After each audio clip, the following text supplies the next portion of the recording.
Down to 8 seconds. Mimlitz in strong, a foul as Roeder puts it up.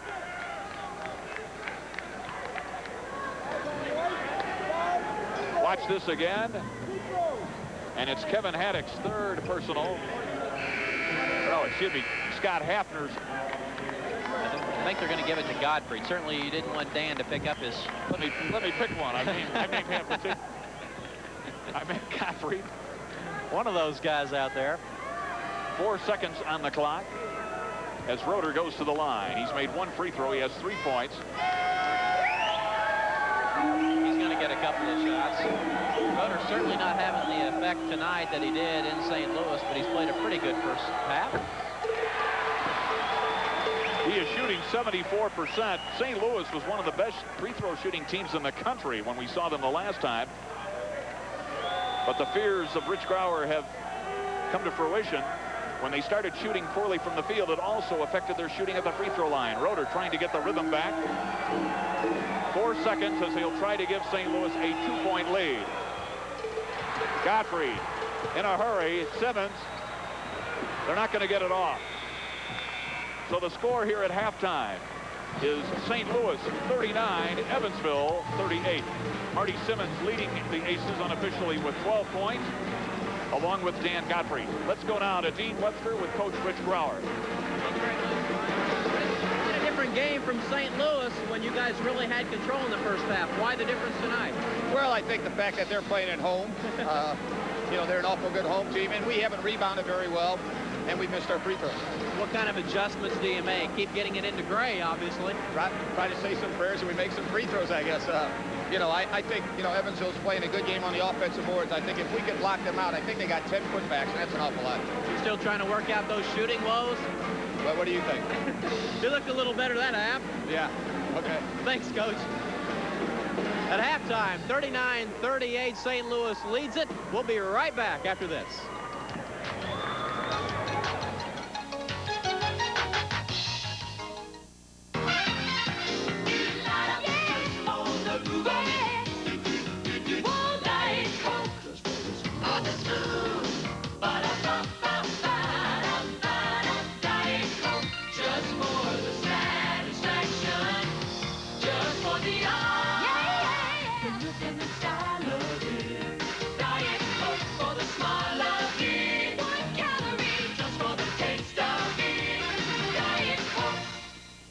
At Old National Bank, the cost of money just went down. Introducing Home Equity, the line of credit that's yours at an incredibly low 6%. The only loan that gives you all these advantages. Home Equity, the biggest thing to hit banking in a long, long time. From who else but Old National Bank? Again, it's halftime here at Roberts Stadium. 39-38, St. Louis leads it. Dean, if it's going to be a happy homecoming, some adjustments have to be made in the UE locker room. Certainly they can't let Roland Gray patrol on the baseline like they did. They did take an early lead, but Gray seemed to bring him back, and Rich Grauer said, what do you think when I asked him about working out those shooting woes?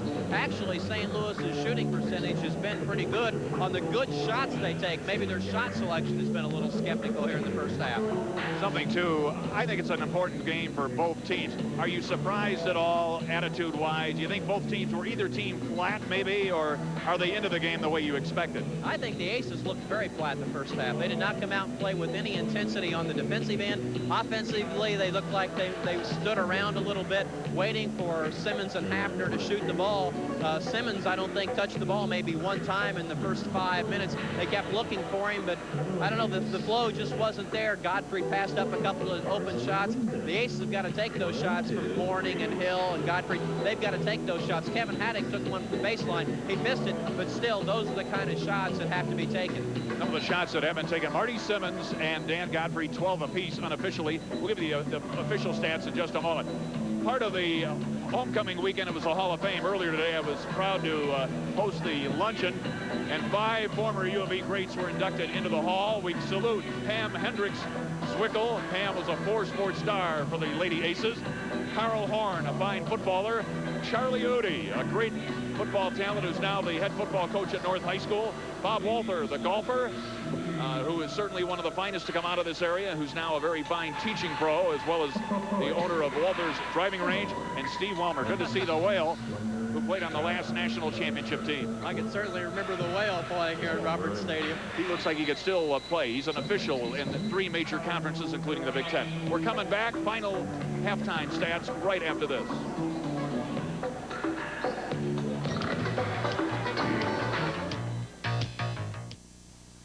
Don't miss King's Superstore's booth at the Weekend Warehouse Sale this Saturday and Sunday at the Robert E. Green Convention Center. You'll find King's booth just inside the door, filled with appliance and video inventory. Marked so low, we can't even mention the price. And price is good only at the warehouse sale.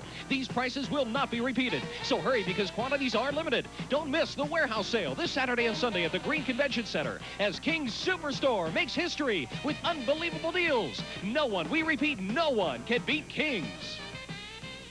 Magnum, weekdays at 3, only on WFIE TV, Channel 14. And certainly one of the happiest, perhaps the happiest person in Roberts Stadium right now. Just moments ago, crowned the homecoming queen. And that is FIMU's very own Mary Ruth Brandstetter. And the king is out on the floor wearing number 3 for the University of Evansville, Scott Hafner from Lambda Chi Alpha. The runner-ups, by the way, and the king, Wade Wetherington from Hughes Hall, and the girls, Beth Briley. The name Briley certainly familiar. Her father played here, Buster Briley. Congratulations to all of them. Again, earlier today in the MCC, a couple of finals. Butler beat Xavier in 2 overtimes, 86-84. Detroit knocked off Oral Roberts. That'll help the Aces. Detroit 67, ORU 64. Jim Cruz right now going down to talk to his team. He kind of took a look at those halftime stats and was kind of shaking his head a little bit. And, you know, maybe we can take a look at those and understand why. St. Louis shooting a very good percentage now. That's why I asked Rich Grauer about that. I said, Rich, you guys are shooting pretty well. 64% is not bad at all, but the Aces shooting just 44%. 1 for 5 from three-point land. The Aces hit all 7 free throws, 7 of 12, and Grauer did allude to that as we talked to him coming off the floor. Only 58% rebounds. The Aces, surprisingly, with a 16-13 advantage, and turnovers pretty error-free. 3 for the Aces, 4 for St. Louis. Individual scoring for the Aces, they're led by Simmons and Gottfried with 12, Hafner with 8, Jackson, Bomba, and Hill also scored. Gottfried has a couple of personal fouls for St. Louis. Gray matched his point total of the previous game. He had 17, and Mimlitz with 6, Brown and Douglas 4, Bonner, Roeder 3, and Hudson had a couple, but he's got also has 3 fouls. And we'll be back with the start of the second half right after this.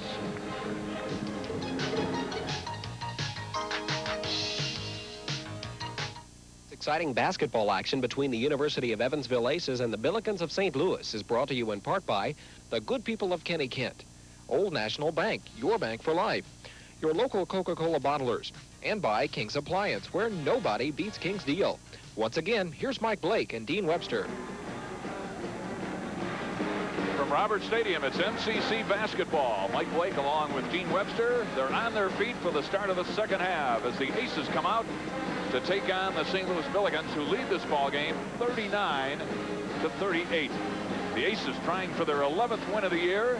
They've already equaled their conference wins for last year. They are 3-3. They've already won more ball games than they did all of last year when they were 8-19. St. Louis, on the other hand, is 15-5. They too are 3-3 in the conference.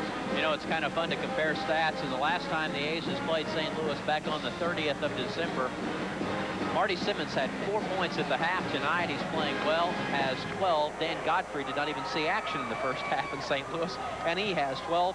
And Gray continues an outstanding performance. He had 17 in both halves, so he's playing very consistently. And again, he was supposed to have the flu.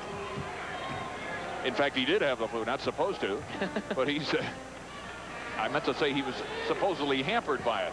He tries it again, and a foul on Tony Brown, or make that Anthony Bonner. Bonner trying to go over the back there and get the rebound. Good positioning by the Aces. Now again, he just doesn't look like a freshman. He certainly doesn't have the body of a freshman. Marty with good position there. A body by Fisher. 39-38 St. Louis as the Aces with their first possession.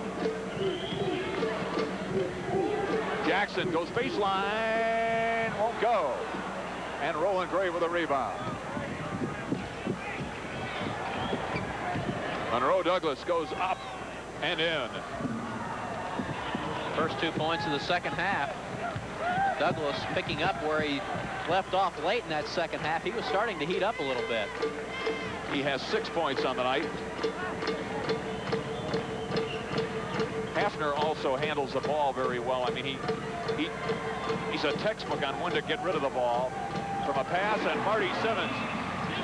Scott Hafner thought he was a three-pointer for Marty, but the ref says no, we'll give you only 2. Had his toe on the line.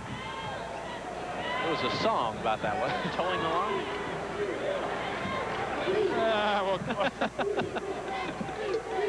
Not bad. Still a 1-point ball game. Reddit Hudson, the big guy in the middle, has not been quite the force that he was expected to be. A turnover, traveling call on St. Louis. They felt Hudson, the UE coaching staff, in fact, they said when we talked about what's a big concern, they say, well, Hudson's a key. And even Rich Grauer said, we think he's our most improved player. Speaking of Hudson. He certainly owns that middle and played very well in St. Louis. And tonight he's in a little bit of foul trouble. Hudson has 2 points. Simmons. Boy, that was Douglas that flew by. Marty gets it back. Gets it to Curtis Jackson. He needs help. Gets it back out, and they'll reload. Into Gottfried. Back out to Simmons. 3. And a foul. They're going to call it on Dan Gottfried. Dan's got to learn to go straight up after the ball. He leaned back that time and really committed the foul, going over. Very silly foul. He's got to understand about going over the back. Even though he had good position there, he leaps back and goes right into Roeder. Roeder does a good position to get in the ball. And that's 3 on the Stillman Valley, Illinois native. And Roland Gray. Bamba with some pretty good positioning that time. That's about as well as you can play defense in there. Great. Bamba went chest to chest with him. Gottfried gets it back out to Curtis Jackson. Nice move. Curtis with 4 points, and the Aces back within 1, 43-42. And he palmed the ball. Ted Mimlett's coming back in. Bamba getting some instructions from Coach Cruz.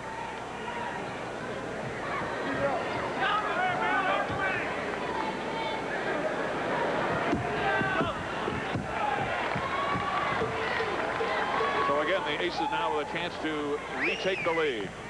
Their biggest lead, I believe, has been 3 points. Had it on a couple occasions in the first half.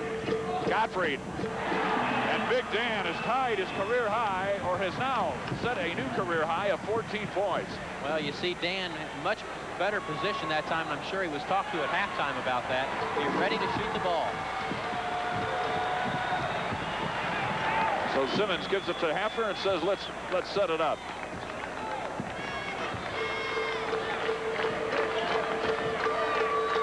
Hafner had him oohing and on at Kiel from the 3-point distance.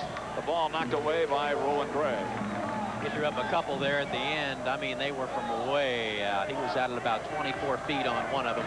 Let it fly and just hit nothing but net. Hudson and Big Dan going at it. The official said, let's cool things down, guys. Saw Gottfried holding his back just momentarily. It brings to memory that was the reason why he was redshirted. He had some back problems. Again, he's only a freshman. So a lot of fine basketball in the future for that young man. One of 6 freshmen on the roster. Here he is with a hook. Dan Gottfried putting on a show. His second hook of the night, and the Aces have a 3-point lead. And a foul, and he knows it. That's his 4th. Just when he was becoming a force offensively, he doesn't think on the defensive end and picks up his 4th foul. So the St. Louis knew what they were doing. They went right inside to Hudson to pick up the foul. And that immediately brings in Brian Hill. Big Dan continues to have the foul problems. He'll get used to it. The crowd likes him also, understandably. He takes the seat at the 16-minute and 18-second mark. Gray, look out below. Good give and go. 46-45.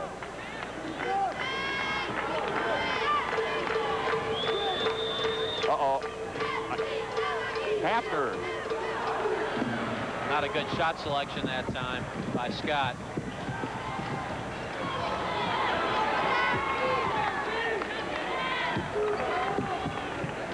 So St. Louis slows it down. They run a very patterned, but a varied offense.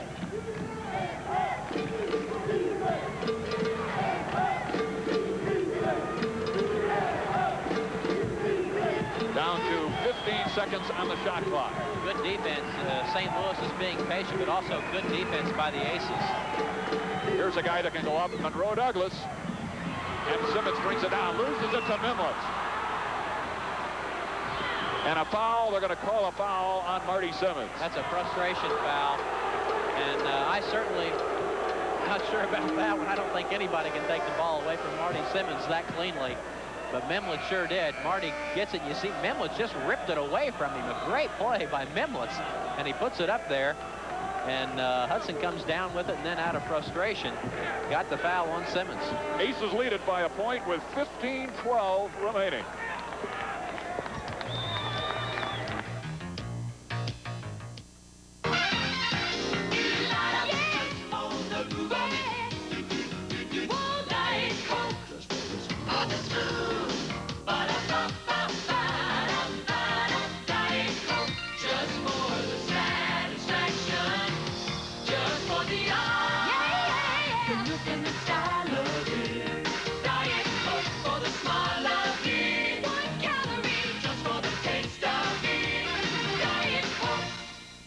Evansville's old post office is as solid today as it was 100 years ago. When you do things right, they last. At Old National, we do things right too. We have been since 1834, and that's why we've been around longer than any other bank in town. With Old National, you'll never have to worry about your money, ever, because we're solid today, and we'll be solid tomorrow. Old National, Old National. Let's take another look at an important play just moments ago. Well, just when Dan Gottfried was starting to heat up, see him get the ball from Hafner inside. Big Dan will come across. Scott feeds him with a good bounce pass, hits him right in the chest. He turns and puts it up. He gets the roll, and Big Dan had just put in a couple of buckets, and he has 16 now for the game, but then moments later picked up his 4th foul and now sits on the Aces bench. That was with 16 minutes and 18 seconds remaining. We're now down to 15 minutes and 12 seconds as St. Louis brings it in. So we'll see how long Gottfried is out. Also, if you take a close look at Curtis Jackson, his left thigh is heavily bandaged. As Mimlitz puts it up for 3, and Curtis gets the rebound. Making 18 in a row, Teddy Mimlitz has missed from 3-point range. He is really struggling from there. Good shooter, has good form. You know, it's just got to be all between the ears now. To Hill, draws the foul. They tried the alley-oop, and Reddit Hudson commits the personal. That's a play that the Aces worked to success against Detroit. And that is going to be foul number 4 on Reddit Hudson. You see Hafner with a good vision there, and Hill just skying right out of the gym. And Hudson really clobbers him. Let's see if Rich Brower will make a move, and he certainly will. And he's going to bring Tony Brown back into the game. 6'6", 220-pound junior from St. Petersburg. The enforcer comes in. The other night when we watched the Detroit ball game, we were both impressed with the distance that Brian Hill made on one particular dunk. It looked like he covered 10 feet in 2 steps. Yeah, he certainly got up in a hurry. I was even a little surprised at how quickly he got up. He was almost outside of the 3-second area, and he still just leaped into it and slammed it with authority. Ryan Hill shoots 64% from the line. He gives Evansville a 2-point lead, 47-45. The Aces have struggled the last few games from the free throw line. Just can't get that touch.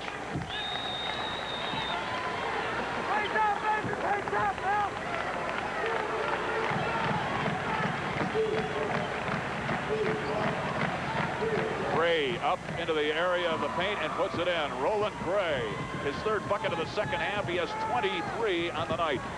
Gray having quite an evening. Down to 14 minutes remaining.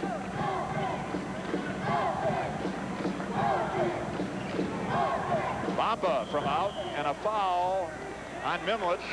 It'll be a 2-shot foul.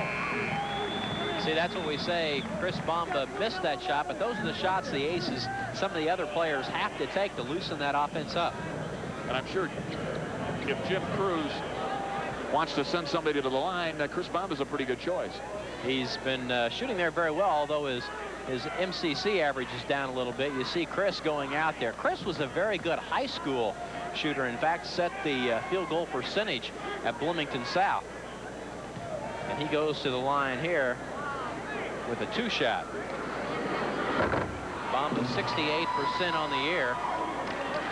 And actually is shooting a little better in conference play, at 70%.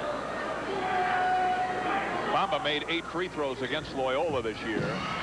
He's got 3 tonight, and it's a 48-47. He breaks the deadlock, gives Evansville a 1-point lead.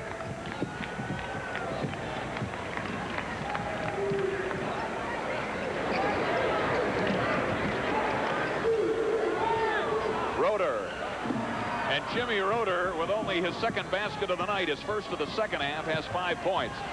So one of the big thorns earlier in the year has been kept somewhat in check until that shot.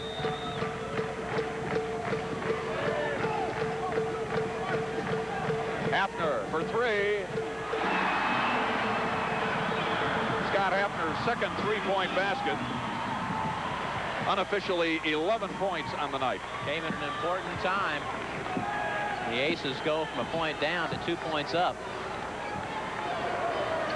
Aces are really playing off Mimlitz. Simmons is guarding him, really playing off outside. This is Dale Rankin as Simmons gets the rebound. Steve Welmer, who now officiates and who was inducted into the Hall of Fame, he was reffing a game at Notre Dame just a short time ago, and he said the head of the committee, Hank Nichols, on the rules committee, said the 3-point shot is here to stay as Chris Bamba puts it in. Well, Jim Cruz got up that time down the floor and said, run the offense, run it. And they're on their feet here at Roberts Stadium. The Aces with their biggest lead, 53-49. We're coming back right after this. Never before has Kenny Kent's inventory been so large. Due to the March 1st tax deadline, Kenny Kent must reduce their entire inventory. You'll never buy a new Chevrolet, Mazda, or Volvo for less. Here's the proof. $99 down and you can drive away in a new or used car, truck, or custom van. $99 down on any of over 500 Chevrolets, 150 Mazdas, or 200 used vehicles in stock, and it's yours.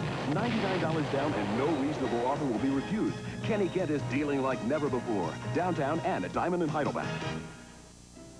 At Old National Bank, the buck stops with Margot Edwards. Here in Eastland Mall, fast service counts. That's what you'll get with Old National. Because I can make my own decisions, you don't get stuck waiting around. The buck stops with Bill Forkey. My customers like working with someone they know. With Old National, they do. Banking here is one-on-one. It's just you and it's just me. Now, isn't that the way it ought to be? Old National, Old National. Let's take a look again. Hafner to Simmons. Well, Bamba doesn't do a whole lot of things. You see him cut right through there. Great pass by Simmons, and Chris goes up and lays it in. Bamba doesn't do a lot of things flashy. The other night he got a steal and got a slam dunk. But he's an instigator out there, and he's really a solid performance. And he is, according to the Aces, as we look at the largest crowd of the year here at the stadium. We'll tell you in a moment. He is what Jim Cruz said. He's our best He said, quote, he's our best, the Aces' best defensive man underneath. Good post player. Inside. The crowd tonight, 9,720 paid. That's the biggest crowd of the year. And that's one of the reasons why the Aces lead the MCC in attendance, in home attendance. Another reason why there's a big crowd here. A lot of St. Louis people here to cheer on the Billikens. Down low to Roeder in traffic, and an offensive foul on Jim Roeder. Chris Bamba really took a shot by Roeder that time, and that's his third foul.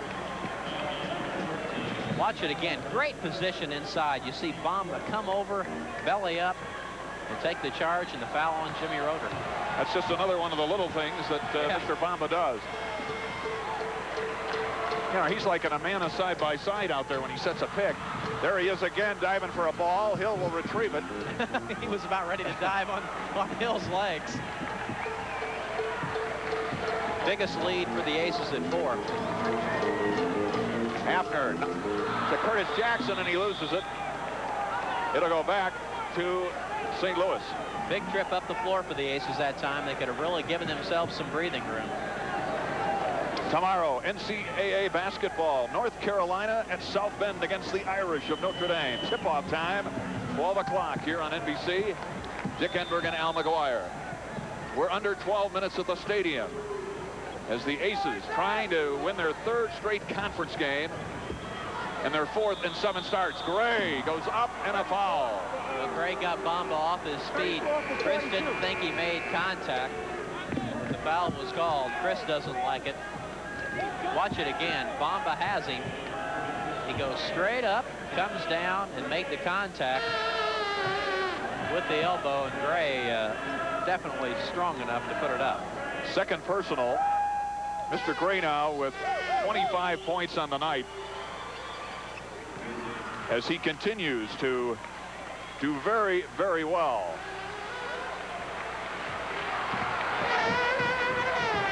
Back within 1, the Aces' 4-point lead shriveling away. Bamba tried to get it into Bamba. It's knocked away. Here come the Billikens in a hurry.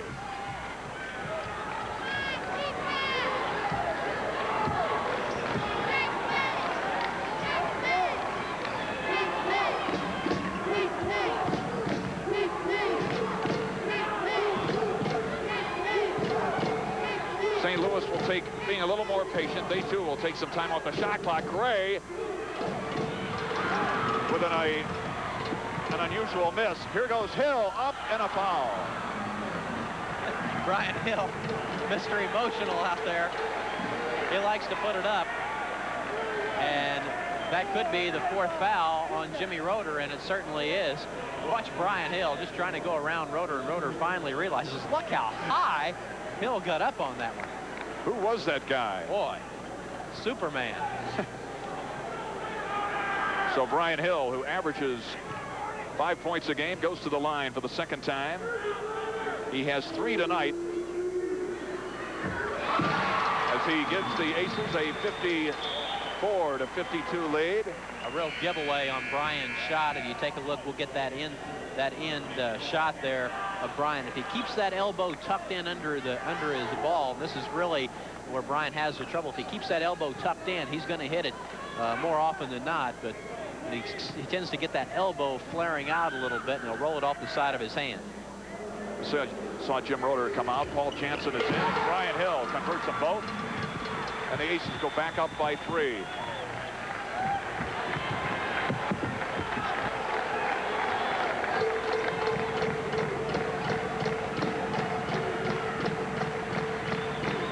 Jansen for 3.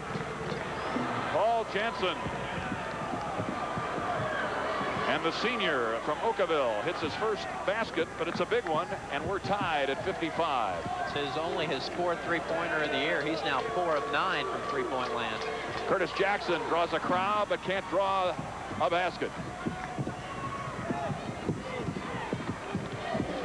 Not even sure we saw Jansen in St. Louis until right at the end of the game. It's kind of interesting seeing Gray running the offense out here, or out in the Mimlitz. He's got it, and a foul on Mimlitz. Mimlitz just turned around and punched his shoulder right into Hafner. Hafner is such a good defensive player. They're trying to post Scott inside, and Hafner doing a good job. Watch Scott. He'll get bellied up with him here, and then Memlet just turns around and knocks him right off his feet. And he had his footing prior to the foul, as we are now down to the 10-minute mark. 10 minutes remaining. And so far, nothing's been decided. It's still tied. 10-55 all, and a foul on the big Paul Jansen. Jansen didn't like the call. He thought he was moving over there and had position, but he didn't. Curtis Jackson will go to the line. Jansen will probably go home, get out his protractor, and figure out how to do that because he's a math major. How can I get over there in the shortest distance and work out the formula? Curtis Jackson is the only other ace other than Hafner and Simmons to lead the team in scoring. Hafner and Simmons have led every game except one. And it's this man, Curtis. We certainly remember that Butler game. That's right. Great second half where he had 19. I was getting ready to say it was Butler, wasn't it? Curtis with his 5th point tonight. He averages 9 points on the season. He's averaging almost 12 in conference play. And he converts 2 important free throws to give the Aces a 2-point lead. Curtis has had to learn a different role this year. He's not the main scorer out there like he has been the last couple of years, and he's more of a role player, and he's kind of settling into that position now.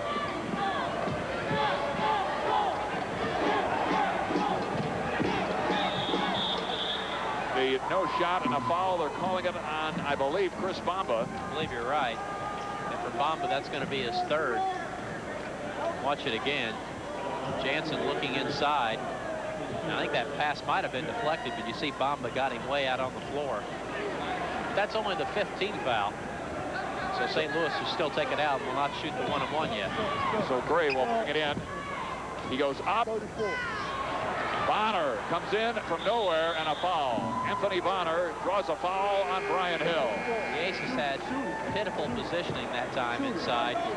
They let Gray step right in. He did that earlier in the half, stepped right in. You see Bonner comes in. Curtis might have got away with a foul there. He made a little contact. You see Hafner getting shoved out of the way by Gray, and they called the foul on Hill. So Brian Hill picks up his 3rd personal. Anthony Bonner will go for 2. He has only 3 points, so they've kept him somewhat in check. He has 8.3 points per game, but he averages almost 10 rebounds. As a freshman, that's sensational. Well, it's not surprising to see him get an offensive rebound right there. 62 of his 189 coming in. Nearly a 3rd have been from the offensive end, so he likes to get on those boards on the offensive end, score those points. Huey trying to build from a 1-point lead. Down low to Simmons, who can't handle it as it's knocked out of bounds. Not sure about that one. Neither was Rich Grauer. Tony Brown coming back in for the blue and white.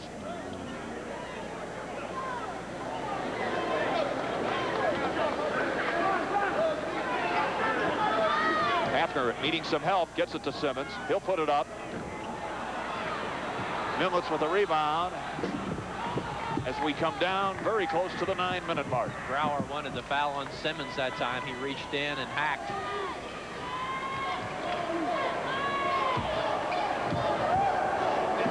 St. Louis will leave immediately after the game. They play at Youngstown State in Ohio on Monday. The Aces go down to Moorhead State. Jansen for 3. Not this time as Hafner gets the rebound.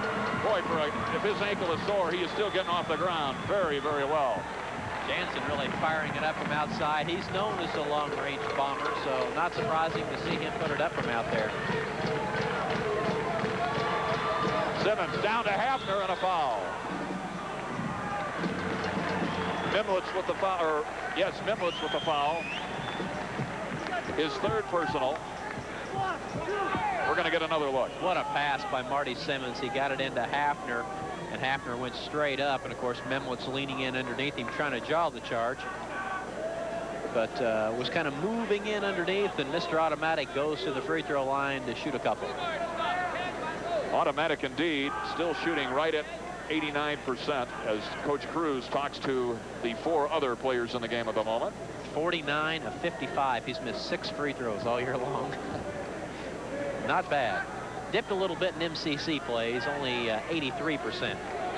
I asked him if it was tough missing the Butler game. His dad was a former athlete at Butler, and he said, yeah, it really was, because a lot of the Noblesville is not far from Indianapolis. He said a lot of his friends were going to be coming home, and he has a lot of buddies at Butler. Yeah, he didn't even get to go on the trip. So Scott puts in 2 free throws, and the Aces go up by 3, 59-56, but a lot of time remaining. 8:20 exactly.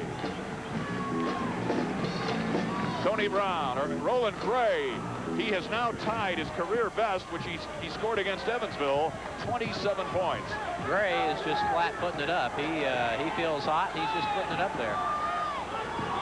I'm not sure that was an intentional pass. Looks like Hafner dribbled it off his foot. Looked like a good pass, though.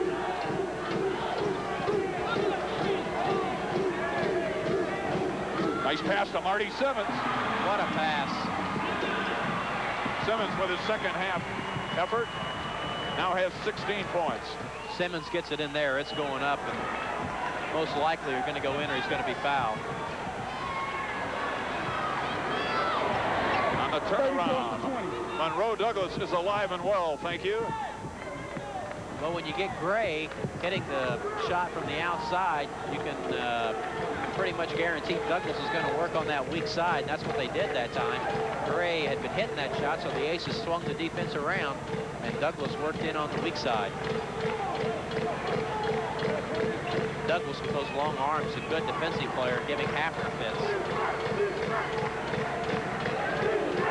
The crowd wanted Hafner to put that three-pointer up. 15 seconds on the shot clock. Bamba right through the hands of Brian Hill. Hafner and Simmons were both standing in the three-point area that time, wanting to shoot the ball. Timeout. We're coming back in a moment. Aces lead it 61-60.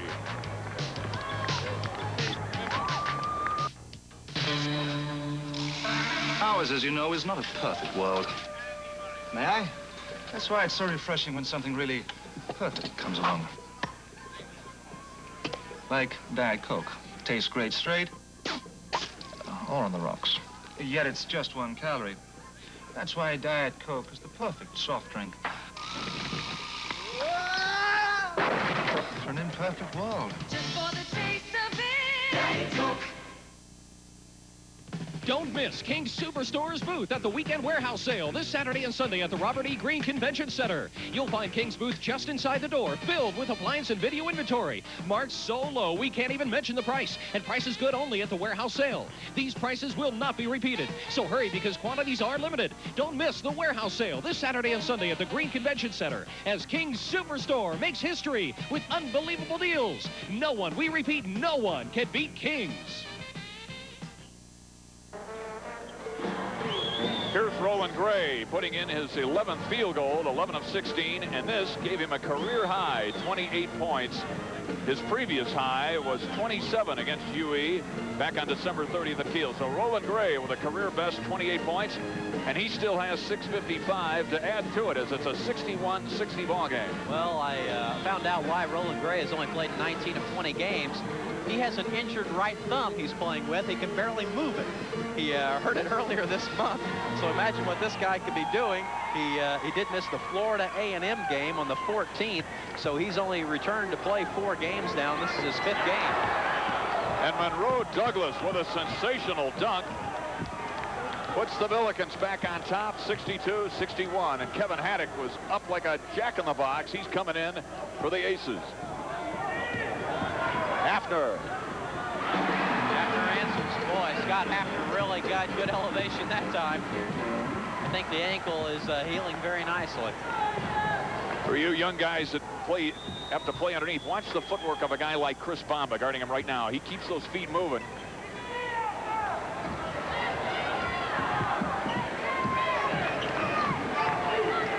Down to 6 minutes.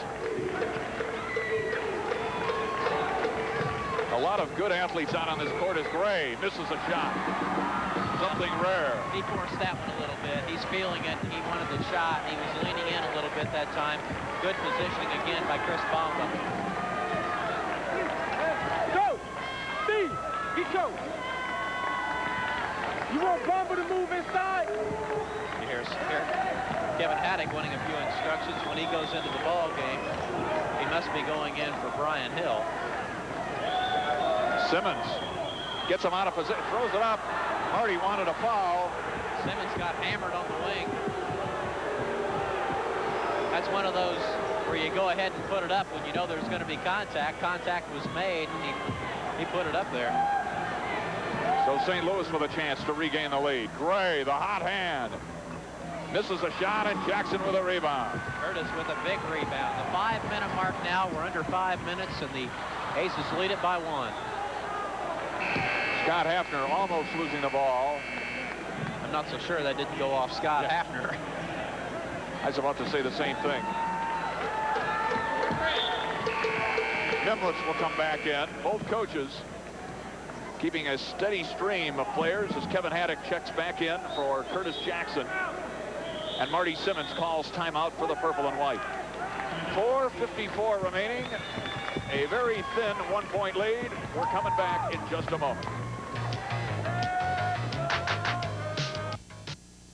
Never before has Kenny Kent's inventory been so large. Due to the March 1st tax deadline, Kenny Kent must reduce their entire inventory. You'll never buy a new Chevrolet, Mazda, or Volvo for less. Here's the proof.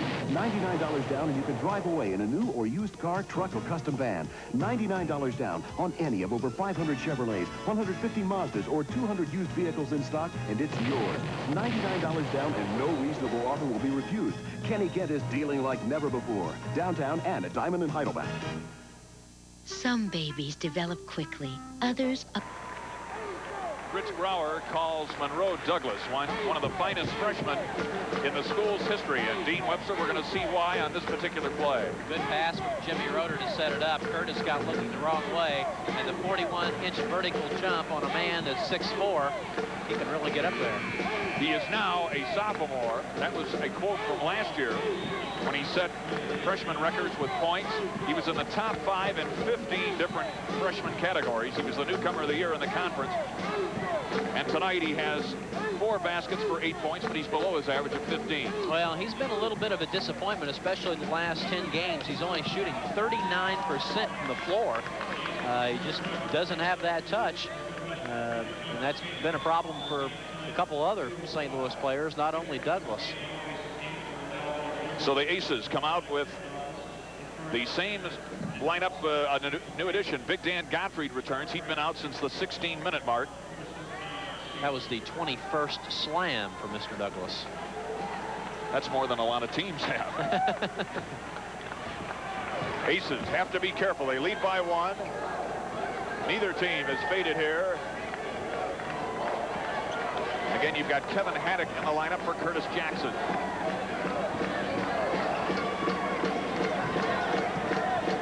Teddy Mimlitz came in right before that timeout, and Roland Gray sat down.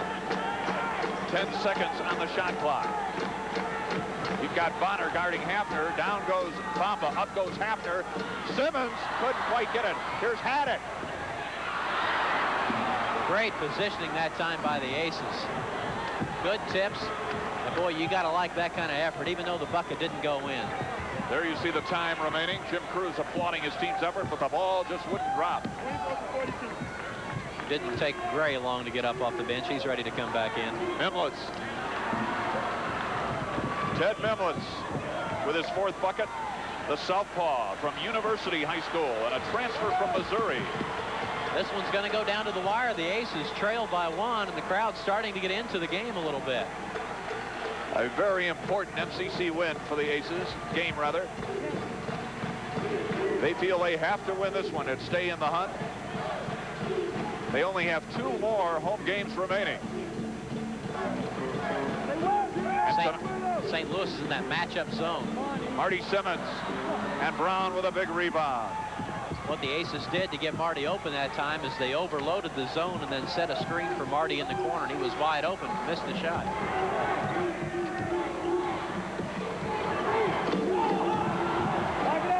They wanted a traveling on Bonner.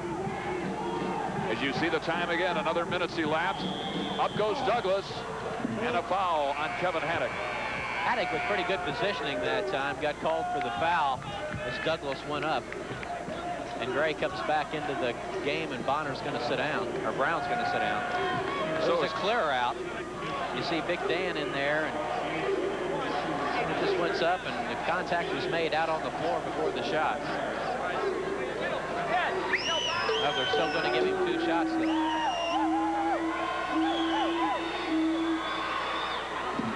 Douglas unofficially with his 11th point. That's pretty good looking form for someone who's supposed to be in a shooting slump. Very fine athlete, 66-63. The Aces fans say it's time for a Hafner 3-pointer, huh? Crowd's getting restless. You can be sure they'll want to know where he is. Simmons, great position. Up he goes and draws the foul on Monroe Douglas. I think Simmons has been a little frustrated. He's been in there a couple of times and got hammered, didn't get a call. That time he was going to make sure there was contact made. Great pass by Bamba. The Aces passing tonight has been excellent. They've been really finding the open man inside. Bamba is a good passer. That's another reason why he's in the lineup as Simmons goes to the line. Curtis Jackson back in the lineup for Kevin Haddock. And the Mule puts it in. Unofficially 17 points. He's averaging 21-6 on the season. And the Aces are back within 1.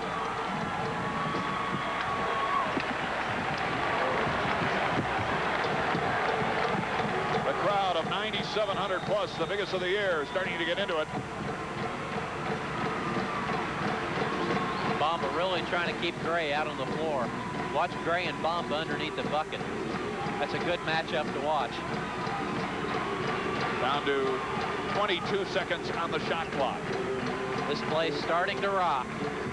For the 6th time that these two teams have met here, the last 6 meetings, again the game is going to go down to the last few moments. 7 seconds. Brown. So the Aces defense pays off. I don't believe they wanted Brown to put it up. I don't think so. Good defensive effort. They tried to get it into Gray, but again, Bamba doing the good job. You know where this ball's going to go. Simmons can't get it. Marty fighting, battling, and a foul on Marty Simmons.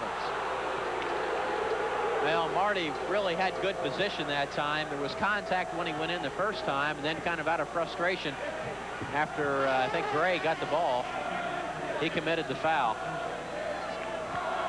His 3rd personal, and it'll be a 1-and-1. See the contact made there, and Marty loses the ball to Gray right there and then commits the foul going over the back. Gray's another strong man to take it away from. He's 6'6", 215. You know, when you mentioned Gray earlier, he was the only player to start all 30 games a year ago. He was going to start every one. So he may have started every game in St. Louis had it not been for that thumb. He had his string snapped. And Tim Stevens, the sports information director, I went over and asked him why Gray had not been in the lineup for that game. And severely sprained thumb, and says still barely has range of motion in it, only a couple of degrees. 3-point deficit for the Aces. They need 3.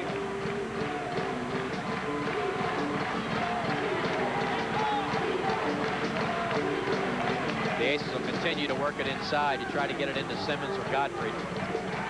Down to 25 seconds. Simmons. Here's Hafner from way out. What a shot. Mr. Moneyman. Scott Hafner, and Roberts is on its feet. We're tied. Well, when the game's on the line and Scott Hafner's in 3-point land, you can bet it's going to go in. He wooed him in St. Louis, and he's wooing him tonight here in Evansville. Hafner with his 3rd 3-pointer. St. Louis looks a little flushed right now. Timeout. St. Louis wants to talk it over. We're tied up. 57 seconds to go. Dean, I think this is the best one we've seen here at the stadium this year. This is a good one. I think Rich Brower recognized that his team looked a little flustered down there, looked a little out of control, a couple of looping passes, and I don't think he liked what he saw. There's 24 seconds left on the shot clock, and the game is tied because of this man right here, Scott Hafner. I think this is his 3rd 3-pointer of the night. He puts it up, and nothing but net. As coaches will tell you, the great ones, the really good ball players, are good without the ball. Alford is good without the ball. All your great shots, they've got to get open, you know. And if you notice Hafner, he has to find the little creases in the seam, and he does that. Well, right now, if St. Louis gets the shot off, well, they don't really have to, but if they get the shot off before 45 seconds, there's 24 seconds left on the clock, 57 on the game clock. So if they get that shot off before 45, they should get 2 possessions to the Aces 1. 9,720, the top crowd of the year, trying to pull out a victory here for the Evansville Aces. But as you mentioned, Dean, a good crowd is here from St. Louis.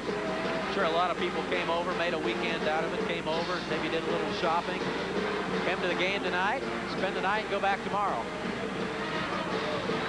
We remind you the game Monday night will not be televised from Morehead State, but we'll be with you from Tulsa on Monday, February 9th, as the Aces go down to take on the Titans, who lost today to Detroit. That final was 67-64. Morehead State sure did end Murray State, and a team the Aces had a little trouble with, so it's not going to be a cakewalk going to Morehead State to play.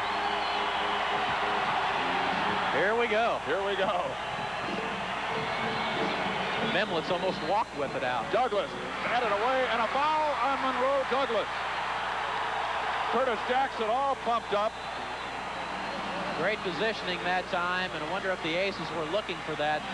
Said, we've seen this enough. Now watch Curtis. He's got Douglas right on him, and he almost, he kind of backs into Douglas.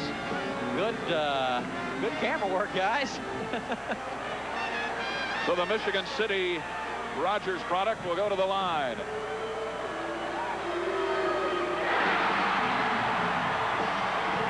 Curtis breaks the tie. His third free throw of the night is his biggest.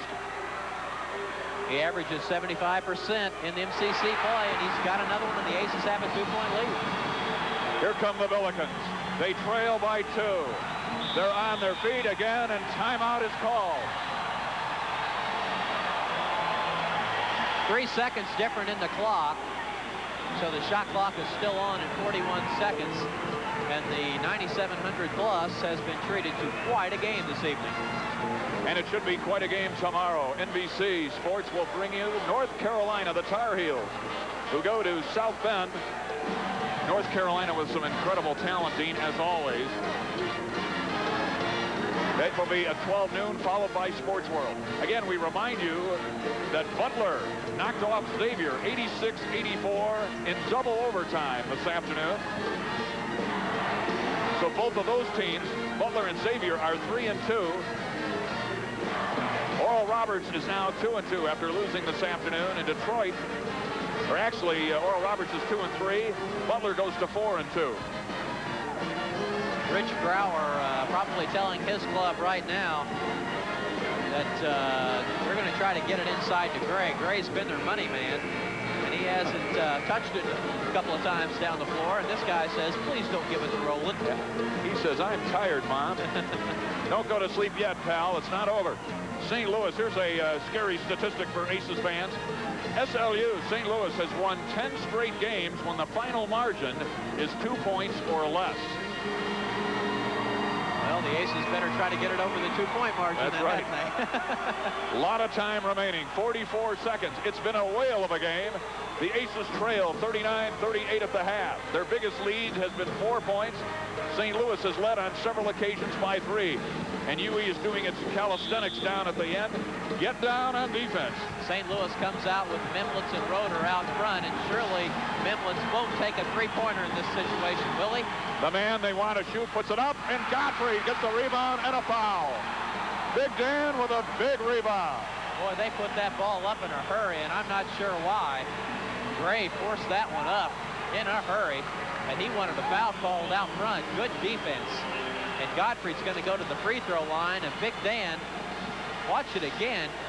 The pressure was not really out there, but Gray tried to jump in, force the contact, and Godfrey rips it down. Big Dan with big free throws. But we remain 70-68. 30 seconds to go, and again, Rich Grauer wants to have a powwow. Well, do you go for 3 here, or do you go for 2?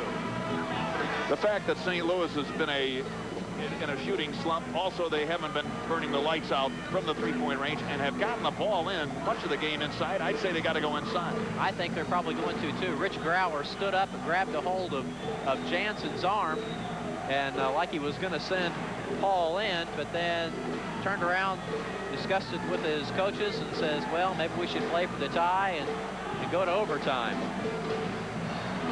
So maybe they will go inside or the three-point play. They're certainly going to go to Gray again, and the Aces know that. Well, this is quite a reversal from the sleepwalk that the Aces put on over at St. Louis, where they lost 68-50. They never did answer their wake-up call, but tonight they're trying, and they're on the verge of squaring things, but it won't come easily.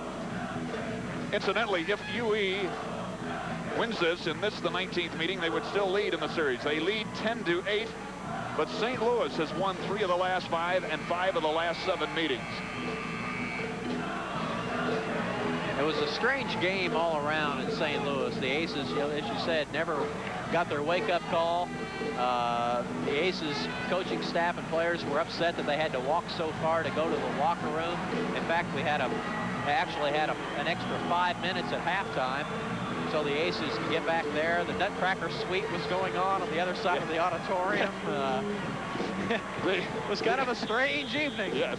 29 seconds. Another statistic. Roland Gray has 3 career game-winning baskets in the final 10 seconds. The Aces, of course, hope it doesn't come tonight, number 4. There you see the clock. Monroe Douglas. A three-pointer down to 12 seconds. Hafner. And a foul. Bamba commits the foul with 7 seconds. Monroe Douglas, an unlikely candidate to put it up. From three-point range, and the Billikens are celebrating right now.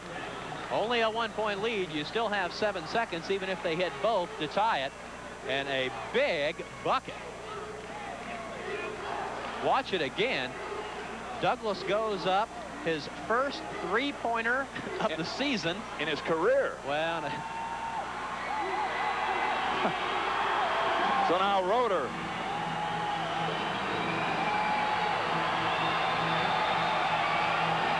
Much of this crowd is stunned as Roeder puts it in.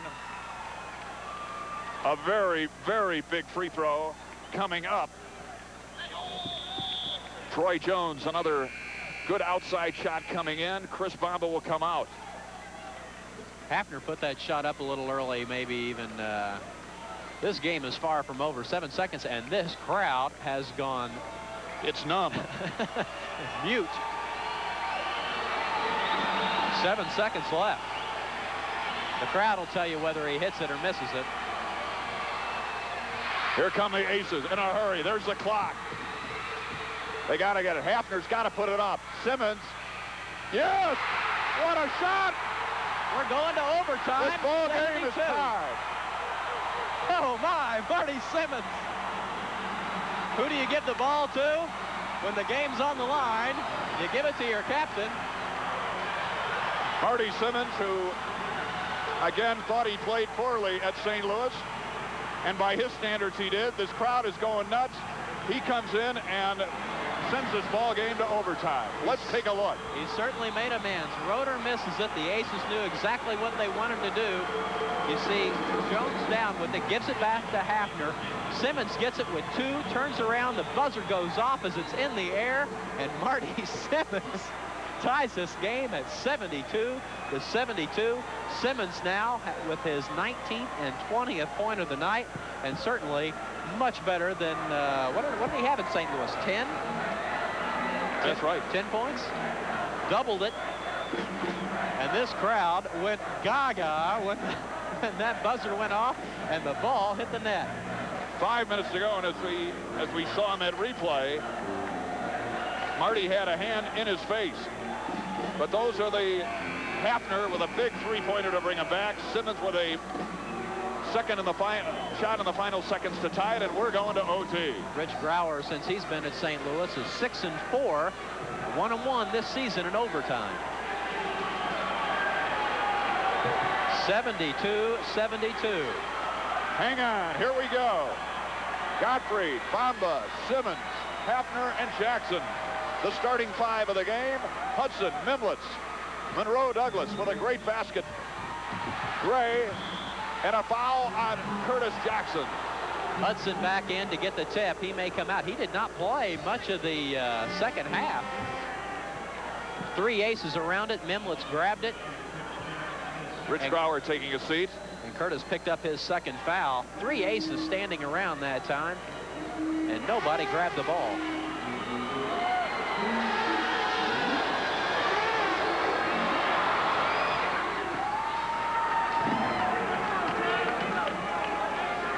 Mimlitz now looking for his second free throw of the night as Tony Brown comes in for Reddit Hudson. Brown coming in for Hudson, and Hudson has not played very much. Of course, he has the foul trouble, but boy, you would think now you would have your starting center in there.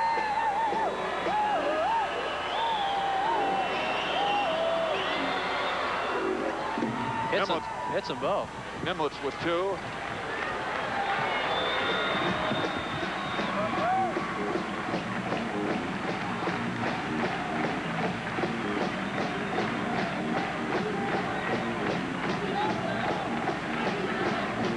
Be a big win for whoever wins this game. It's going to be a big win for them. Both teams 3-3 in the conference. Hafner wanting to get it off. Here's Simmons. It's becoming the Marty Simmons show. Marty starting to heat up.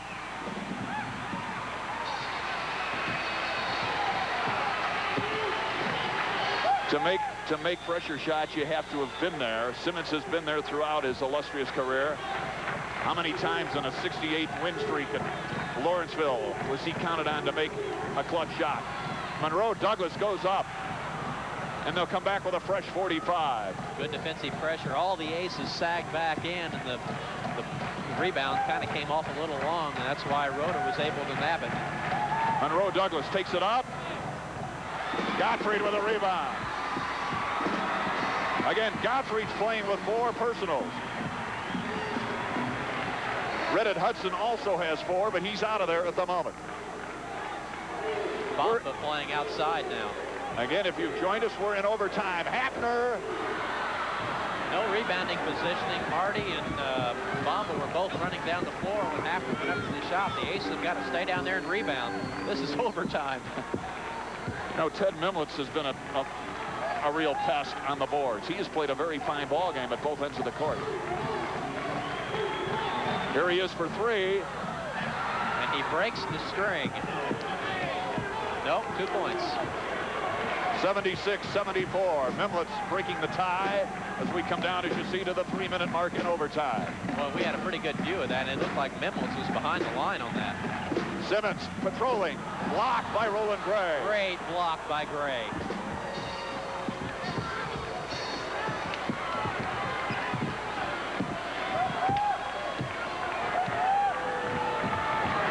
The Billikens coming off a loss in overtime Monday night. A foul on Chris Bamba. Now he has to be careful. Bamba got caught on the high side that time, trying to front Gray, and Coach Cruz is trying to tell him right now, and that's Chris's 4th or 5th. 5th. We've got him for 4.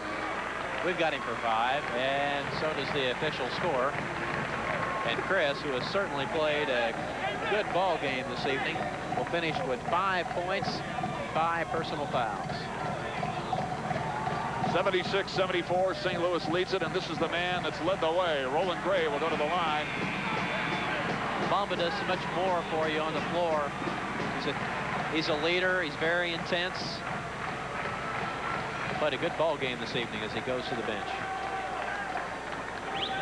I asked him if his father and mother were going to be in attendance, but Dr. Bamba had another commitment this afternoon as the Hoosiers took on the Purdue Boilermakers, and Jim Cruz says, Curtis, call timeout. 2:34 to remain in the OT. Mike Blake along with Dean Webster. It has been a dandy on this homecoming weekend. Again, we congratulate 5 Hall of Famers inducted today to the U of E Athletic Hall of Fame. Many of you will remember Pam Hendricks Zwickle, one of the best all-around athletes ever to participate in UE, a 4-sport star. Pam also coached at Evansville Memorial and Boise High School. She now resides in Catlettsburg, Kentucky. Carl Horn, an outstanding lineman, was the MVP of the Aces 1960 team. He's listed in the who's who of colleges and universities. He now resides in Lubbock, Texas, where he's a professor of naval sciences at Texas Tech University. We salute homegrown talent Charlie Udy out of Mount Vernon, a great talent for the Mount Vernon Wildcats. He was a great basketball star, Dino. He is now, of course, the head football coach at North High School. To golfer Bob Walther and to basketballer Steve Welmer. Congratulations to those people. Let's take another look at that shot by Teddy Memlitz. We thought it was a 3-pointer from where we are. You be the judge here, the official. Looks like he's behind the line to me, and that would have certainly broken his string of 18 in a row. And you see the official starting to put his hand up in the back, and he says, no, I think that was a 2-pointer. But a costly point at this point in the game. It's the 2 points that is the difference. 76-74. 2:34 remaining.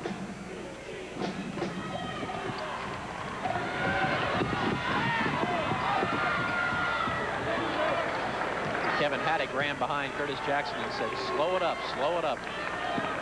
Here's Haddock. Now see, that's where Kevin Haddock has to go ahead and take it. He had good position. He's got to force the action in that.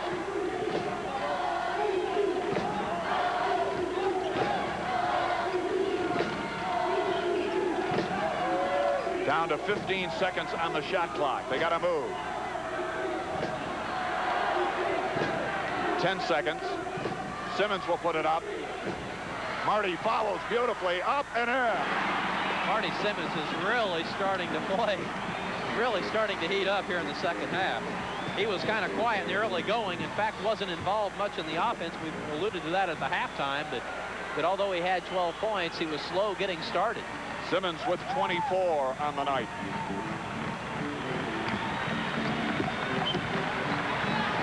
No place for the faint of heart. We're tied in the overtime. And a foul underneath on Curtis Jackson. I think it's going to be on Marty. Marty reached in and grabbed him. Curtis had pretty good positioning that time. They did give it to Simmons, and that's his 4th foul. Watch it again. Let's see if Marty doesn't reach in and slap Memlitz. It's right on the wrist. And it's Jimmy Roeder who goes to the line. My apologies to Curtis. Simmons with his 4th personal. And up off the ground like a rocket goes Kevin Haddock, and here come the Aces. Boy, talk about vertical leap. Talk about Mr. Haddock. Again, we're tied at 76. We were tied 72 all in regulation.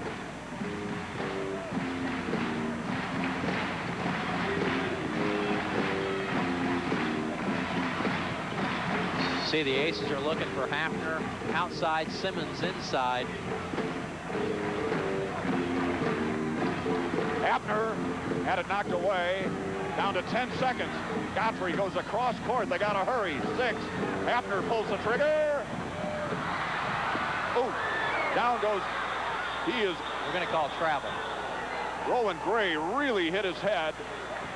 Well, the officials, that's a good call right there. The officials recognize the injury. There's 2 arguments there that they should let Haddock gone ahead and shoot it, but certainly the health of this young man comes first in this situation. Puts it all into perspective. You see Gray bumps his head, and Haddock was about to put the ball in when the official said 76-76, 38 seconds to go, and certainly Roland Gray has played a whale of a game. And right now, we'll take another look at it. Haddock pulled the trigger. Watch Gray come in the top of your screen. He gets it and goes down hard. Haddock picks the ball up. You see him hit his head right there. And And hopefully it just stunned him. Hopefully he is all right. Roland Gray, who has had a career high tonight. He definitely looks groggy. He looks like a boxer that's been through a few rounds. He has 30 points thus far. There are 38 seconds remaining. We are tied. And Roland Gray gets a nice hand from this large crowd at Roberts Stadium. Jim Crews wants a timeout. Rich Grauer just came over and grabbed him by the back of the head. I hope it's not too sore. Boy, oh boy.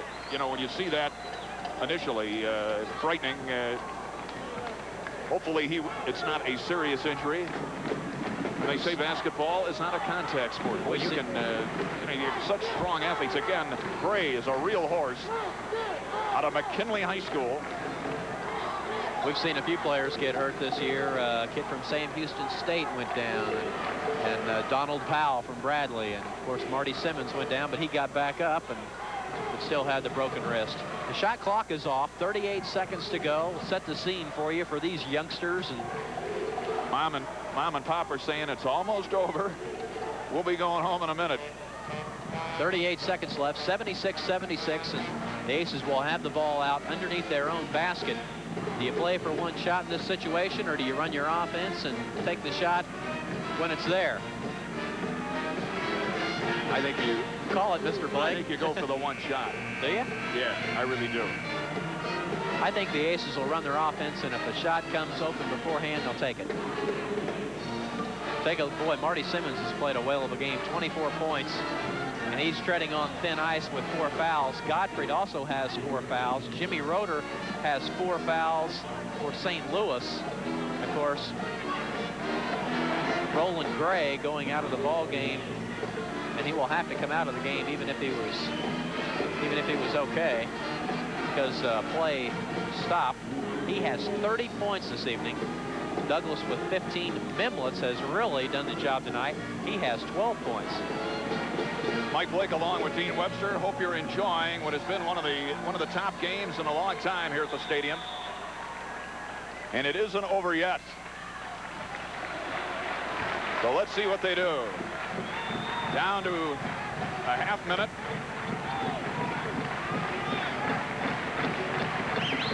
St. Louis will certainly come out and apply the pressure, match up. Now they're matching up now.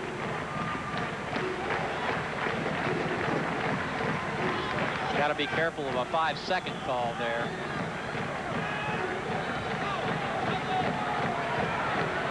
They better do something in a hurry. Hafner's going to jack it up.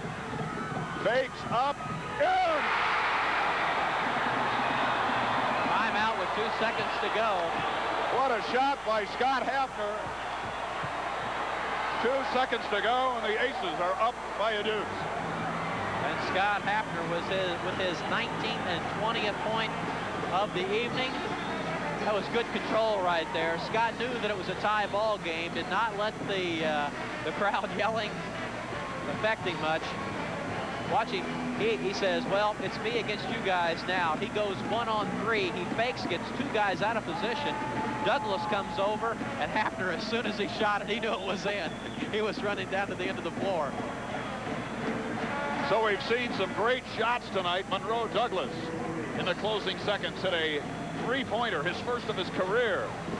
Marty Simmons comes back in about 2 seconds on the clock to put us in overtime. And now, with 2 seconds in the OT, Scott Hafner. But don't go away. Well, you got to remember now, you almost have to go for a long shot here for St. Louis. If they hit a shot from around the 10-second line, that's a 3-pointer and the game is over. So they will most certainly try a 3-pointer because it's going to be difficult to throw the length of the floor. They also have the option of throwing it to the 10-second line and calling timeout immediately. But with 2 seconds to go, see if we can crank that up one more time and take a look and see when the clock changes from 3 to 2.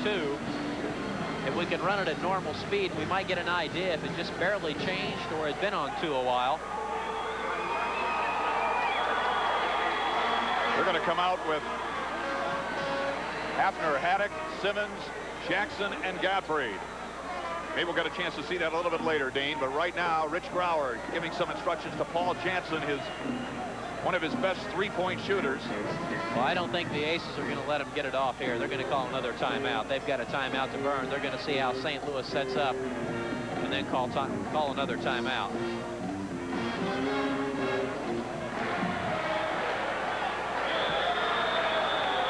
And that's exactly what happened. So back to the drawing board. Marty Simmons walked over to the official at the 10-second line and said, right before they get ready to hand him the ball, I want timeout. The official on the far end grabbed the ball, started to present it to the man out of bounds, and timeout was called. So the Mule, the MCC Player of the Week last week, has had another sensational night tonight, but the man of the hour, number 3, Scott Hafner. There it is, and watch the clock. See when timeout is called. You see the clock stop there, and it had been on 2 for a while. It had changed over from 3. So the 19th meeting of these two universities, both of whom are on their way back to prominence in the Midwestern Collegiate Conference. Rich Grauer has built this program from the ground up. The last time St. Louis was in here at Roberts Stadium and it was homecoming, it was a St. Louis win, 64-61, back in 1984. So 3 years later. In overtime. In overtime. So it's been holding true to form tonight. This is going to be a good win for the Aces if indeed something strange doesn't happen here at the end. And they will go to 4-3. Rich Grauer, of course, hoping that for the miraculous ending. We've already had one shot at the buzzer. Let's see if we have another. We may have a shot. Let's see if it goes in. Jansen will inbound. Aces are going to win it. It's all over. One of the great wins of the season. The Aces knock off St. Louis 78-76 in overtime. Certainly a good win for the Aces. A good defense there at the end. They tried to throw the long pass and get the turnaround jumper, and the Aces are celebrating in the middle of the floor. They're going to enjoy this one. What a happy homecoming for UE before the largest crowd of the year, 9,720. Marty Simmons leading the way with unofficially 24 points. He had 24, and Scott Hafner 20. Dan Godfrey 16 points, and did Dan play a whale of a game when he was in there? A career high, and he had to come in late with 4 fouls. And Roland Gray, again, we hope he's not seriously hurt, took a spill late in the game, coming in with a flu and a bum thumb, put it in for a career high 30 points. A tremendous ball game every way around. Well, the Aces, I think, got away with one early. I think they came out a little flat. They did not have the intensity early. Marty Simmons was not in the flow of the offense, yet they were even able to get a lead early on. And this was certainly an outstanding win for the Aces as they win at 78-76 in overtime. Absolutely. Well, that's our telecast for tonight. No doubt a lot of you will be going to church late Sunday. No telling what hour it is.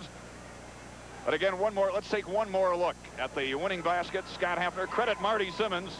The Aces wouldn't have been there without the Mules. Great shot just before the end of regulation. But this one won it as the Aces go to 4-3 in the conference, and they'll take an 11-9 mark down to Morehead State. For Dean Webster and all of the production crew here at Channel 4. Tonight's exciting basketball action between the University of Evansville Aces and the Titans of Oral Roberts is brought to you in part by the good people of Kenny Kent, Old National Bank, your bank for life, your local Coca-Cola bottlers, and by King's Appliance, where nobody beats King's deal. Now at courtside, here's Mike Blake and Dean Greetings, Webster. everyone, from the magnificent Mabee Center on the campus of Oral Roberts in Tulsa, where tonight the Evansville Aces will try for their 5th straight win and their first conference win on the road. Hi, everybody. Mike Blake along with Dean Webster. Like the Aces, Dean, ORU is unbeaten here at home. It's going to be tough. They certainly are tough. And probably the 2 players the Aces have to watch, the big 6th man for ORU is Evansville's own Brian Miles. Brian's been playing very steady, been moved out of the starting rotation into the 6th man spot. Talked to him before the game. He seemed very comfortable with that. Also, Willie Irons. The Aces did a great job on him at Roberts Stadium. I believe he was 5 of 14 from the field. When you hold Willie Irons to that kind of shooting, you've done a job. He only scored 14 points that night. That was a difference in the game. Of course, someone very impressive against ORU back in January, Marty Simmons, player of the week. He can't get much better, can he? Well, it's 2 weeks in a row, and Marty certainly had a game that night. 30 points for the Mule Train out of Lawrenceville. Marty's just been playing super. He's finally come back from that wrist to full strength, and it's really hard to imagine where Marty Simmons would be right now if he didn't have that injury for the wrist. And someone else that's been playing awfully well for the Aces, getting his 9th straight start tonight, Dan Gottfried. What a difference he has made in the Aces lineup. Also, someone else who is expected to play and play well, Curtis Jackson. He missed the game back in January. We're coming back with the introduction of the starting lineups right after this.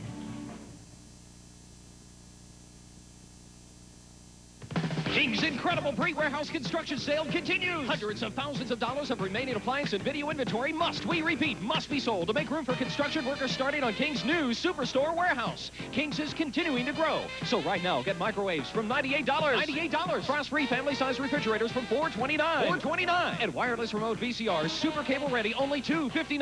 $259. We repeat, King's Superstore pre-warehouse construction sale continues. Our inventory must be sold. Never before has Kenny Kent's inventory been so large. Due to the March 1st tax deadline, Kenny Kent must reduce their entire inventory. You'll never buy a new Chevrolet, Mazda, or Volvo for less. Here's the proof. $99 down and you can drive away in a new or used car, truck, or custom van. $99 down on any of over 500 Chevrolets, 150 Mazdas, or 200 used vehicles in stock, and it's yours. $99 down and no reasonable offer will be refused. Kenny Kent is dealing like never before. Downtown and at Diamond and Heidelberg. Ours, as you know, is not a perfect world. May I? That's why it's so refreshing when something really perfect comes along. Like Diet Coke. Tastes great straight or on the rocks. Yet it's just 1 calorie. That's why Diet Coke is the perfect soft drink.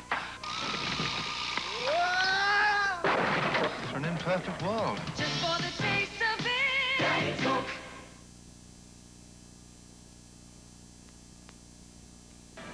The last time these two teams met was on January 12th at the stadium, where the Aces prevailed 73-62. But almost a year ago, in an away game, the Aces here at the Mabee Center, they found the going tough many times, got beat 76-64. This is the 18th meeting. ORU leads the series 11-6.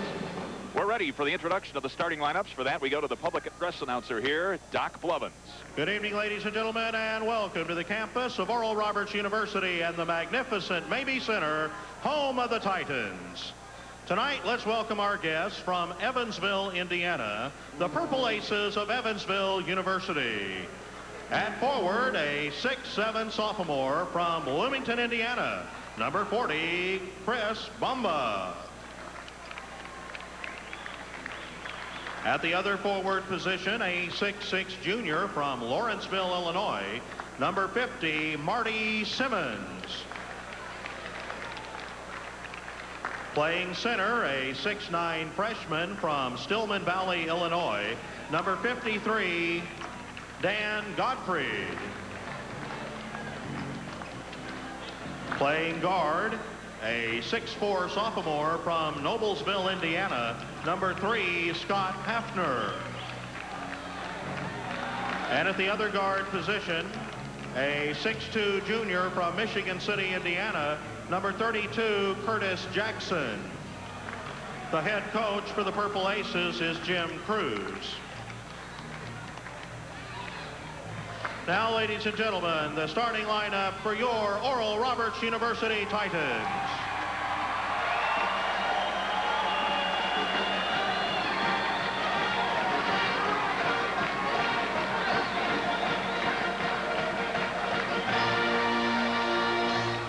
At one forward position, a 6'7" sophomore from Charlotte, North Carolina, wearing number 44, Clinton Hinton.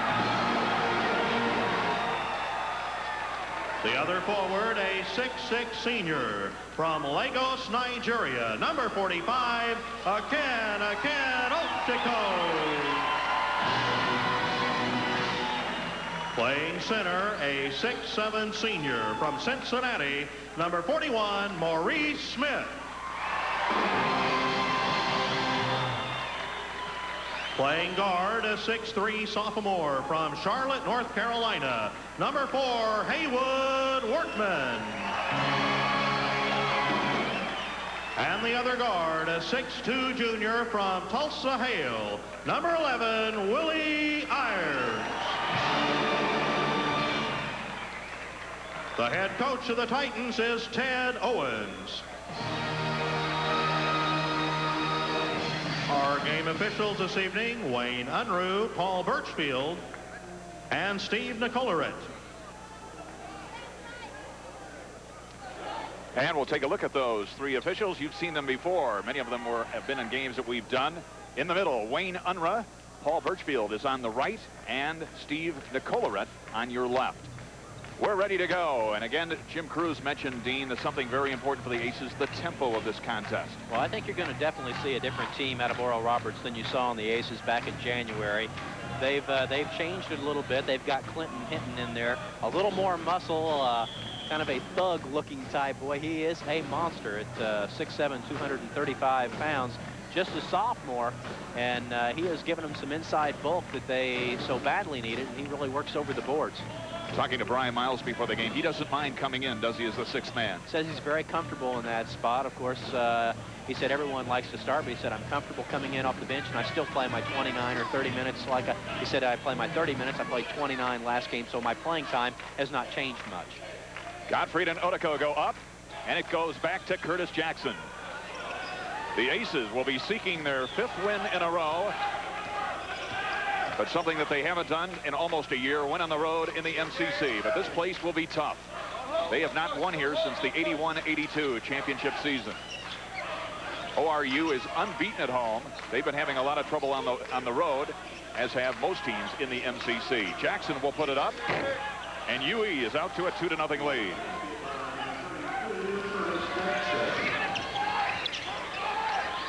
Somebody left Irons all alone, and we're tied. Willie Irons, who had 14 against the Aces at the stadium and has had a career-high 23 against the purple and white.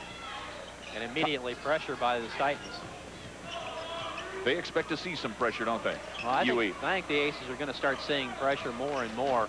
They try to work some of the clock so they don't have so much time to work on that half-court offense, which is so effective. Gottfried tried to go to Bamba, and it goes out of bounds.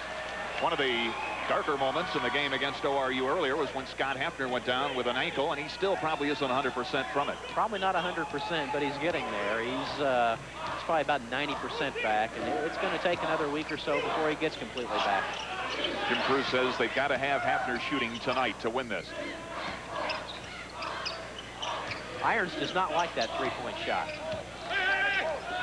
Workman down into the middle, finds an opening, batted around, keeps it back, and Irons with a new 45 seconds on the clock.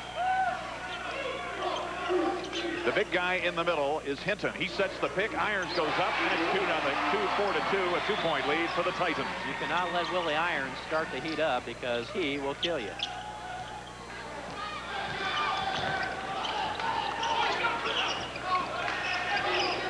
Hafner, he'll put it up for 3. Gottfried got his hands on it, but the rebound comes down to Maurice Smith. I noticed before the game, Scott Hafner was missing everything to the right he did on that shot. Irons will try for his 3rd basket, and a foul on ORU's, I believe, Maurice Smith. Yeah, Smith went over the back there of Dan Gottfried. Gottfried had the good position. That's the first foul of the ball game. Smith is a big one. He is 6'7", 225 out of Cincinnati, as Jim Crews gives some instructions. They really have the beef on the front line. They sure do. Miles is he's the shrimp, and he looks like an Adonis out there too. The Ace is handling the pressure so far pretty well. Marty Simmons coming off 2 outstanding performances. He's been the player of the week 2 weeks in a row, and he makes his first shot to tie things up at 4-4. That was a 3-pointer, excuse me.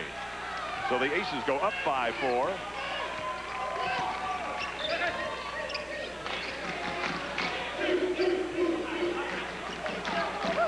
Odeko.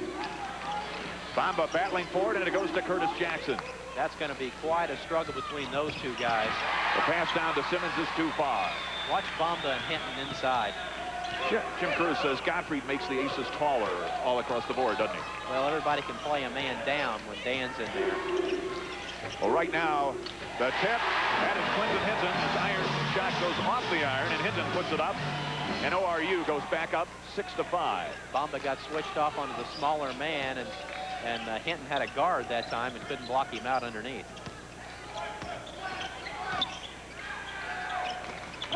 Nice.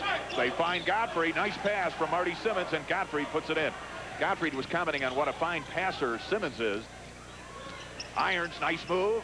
Knocked away, and it's retained by Odico. This is Workman. And missing the shot was Odico. It puts it back up, misses it again. Hinton misses it. And finally, Gottfried gets the ball. So the Aces come out with one, as it remains 7-6 UE. Well, I think Odico might have got away with a shuffle step there, too, because the Titans certainly hitting the boards. Gottfried. And the rebound is Clinton Hinton. And nowhere on the offensive end are the Aces even around the backboard.